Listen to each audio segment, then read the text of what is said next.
Primeiro livro de Reis, capítulo 7.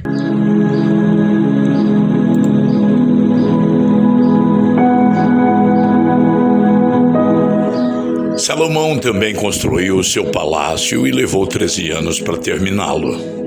O salão da floresta do Líbano media 44 metros de comprimento por 22 de largura, 13,5 de altura.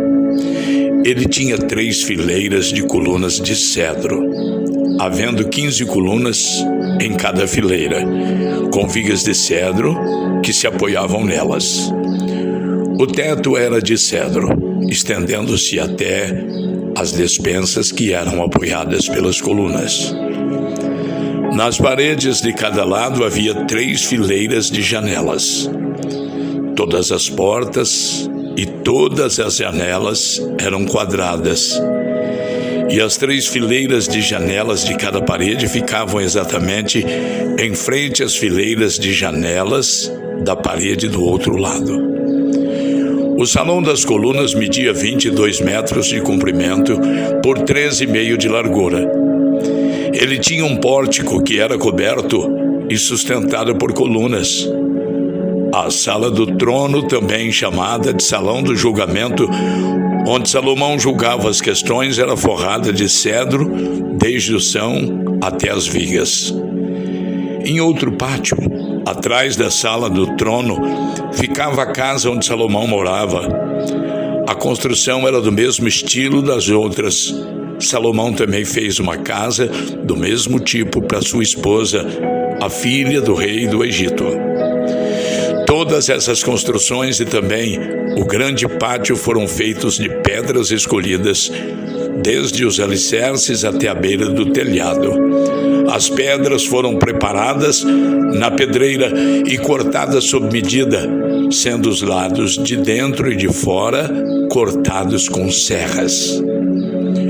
Os alicerces foram feitos com pedras grandes preparadas na pedreira. Algumas tinham 3,5 metros de comprimento e outras 4,5 metros de comprimento. Por cima delas foram colocadas pedras caras, cortadas sob medida, e vigas de cedro.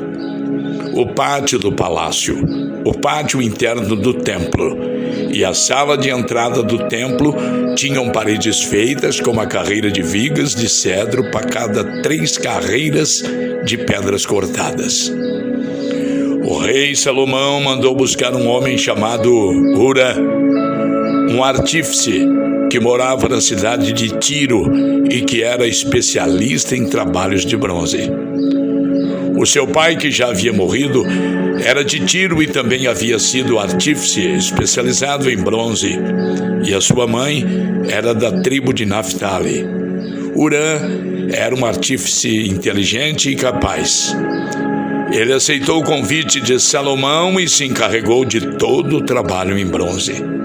Hurã fundiu 2 colunas de bronze, cada uma com 8 metros de altura e 1,70 metro de diâmetro, e as colocou na entrada do templo. Ele fez também 2 remates de coluna, cada um com 2,20 metros de altura, para serem colocados no alto das colunas. O alto de cada coluna era enfeitado com um desenho de correntes entrelaçadas, 2 carreiras de romãs feitas de bronze. Os remates das colunas tinham o formato de lírios, mediam 1,80 metro de altura e foram colocados numa parte redonda que ficava por cima do desenho de correntes. Em cada remate de coluna havia 200 romãs de bronze colocadas em 2 carreiras. Hurã colocou essas 2 colunas de bronze na frente da entrada do templo. A que ficava no lado sul se chamava Jaquim, e a que ficava do lado norte se chamava Boaz. Os remates das colunas em forma de lírios feitos de bronze estavam no alto das colunas, e assim foi terminado o trabalho das colunas. Hurã fez um tanque redondo de bronze com 2,20 metros de profundidade, 4,40 metros de diâmetro e 13,20 metros de circunferência. Ao redor da borda de fora do tanque havia 2 carreiras de cabaças de bronze que haviam sido fundidas todas em uma só peça junto com o tanque. O tanque se apoiava sobre as costas de 12 touros de bronze que olhavam para fora. 3 olhavam para o norte e 3 olhavam para o oeste. 3 olhavam para o sul e 3 olhavam para o leste. A grossura das paredes do tanque era de 4 dedos. A sua borda era como a borda de um copo, curvando-se para fora como as pétalas de um lírio. A capacidade do tanque era de mais ou menos 40.000 litros. Ainda sobre o templo de Salomão, Hurã fez também 10 carretas de bronze. Cada uma media 1,80 m de comprimento, 1,80 m de largura e 1,30 m de altura. Elas foram feitas de painéis quadrados que eram montados em molduras. Nesses painéis havia figuras de leões, touros e querubins. E nas molduras acima e abaixo dos leões e dos touros havia desenhos de espirais em relevo. Cada carreta tinha 4 rodas de bronze, com eixos de bronze. Nos 4 cantos havia apoios de bronze para uma bacia. Os apoios eram enfeitados com figuras de espirais em relevo. No alto havia uma guarnição redonda para a bacia. Essa guarnição passava 45 centímetros para cima do alto da carreta e 18 centímetros para baixo, para dentro dela. Ao redor dela havia entalhes. As rodas tinham 67 centímetros de altura. Elas ficavam debaixo dos painéis e os eixos eram feitos numa só peça com as carretas. As rodas eram como as rodas de uma carruagem. Os seus eixos, bordas, raios e os cubos eram todos de bronze. Havia 4 apoios nos cantos, debaixo de cada carreta, os quais formavam uma só peça com a carreta. Havia uma braçadeira de 22 centímetros ao redor do alto de cada carreta.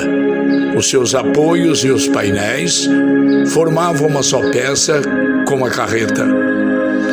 Os apoios e os painéis eram enfeitados com figuras de querubins, leões e palmeiras que cobriam todo o espaço que havia, e ao redor dessas figuras havia desenhos em espiral. Foi assim então que as carretas foram feitas, todas elas eram iguais, tendo o mesmo tamanho e formato. Hurã fez também 10 bacias de bronze, uma para cada carreta.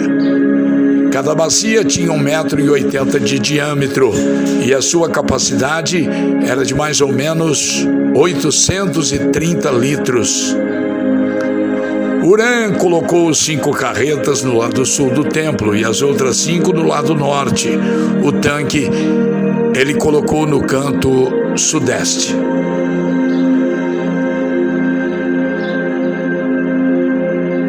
Hurã fez também caldeirões, pás e bacias, e assim terminou todo o trabalho encomendado pelo rei Salomão para o templo do Senhor. Essa é a lista do que ele fez: 2 colunas, 2 remates em forma de taças, que ficavam em cima das colunas, desenhos de correntes entrelaçadas de cada remate, 400 romãs de bronze em 2 carreiras de 100 ao redor do desenho de cada remate, 10 carretas, 10 bacias, um tanque, 12 touros que sustentavam o tanque, caldeirões, pás e bacias, todos os objetos destinados ao templo que Hurã fez para o rei Salomão eram bronze polido. O rei mandou que tudo fosse feito na fundição entre Sucote e Sartã, no vale do rio Jordão. Salomão não mandou pesar esses objetos de bronze porque eram muitos e por isso seu peso nunca foi calculado. Salomão também mandou fazer para o templo os seguintes objetos de ouro: o altar, a mesa para os pães oferecidos a Deus, os 10 castiçais que ficavam em frente ao lugar santíssimo, 5 no lado sul, 5 no lado norte, as flores, as lamparinas e as tenazes, as taças, as tesouras de cortar pavios de lamparinas, as bacias, os pratos para o incenso e os braseiros, as dobradiças para as portas do lugar santíssimo e para as portas do templo que davam para fora. Todos esses objetos foram feitos de ouro. Quando o rei Salomão terminou o trabalho do templo, colocou na sala do tesouro do templo todas as coisas que Davi, o seu pai, havia separado para o Senhor Deus, isto é, a prata, o ouro e outros objetos.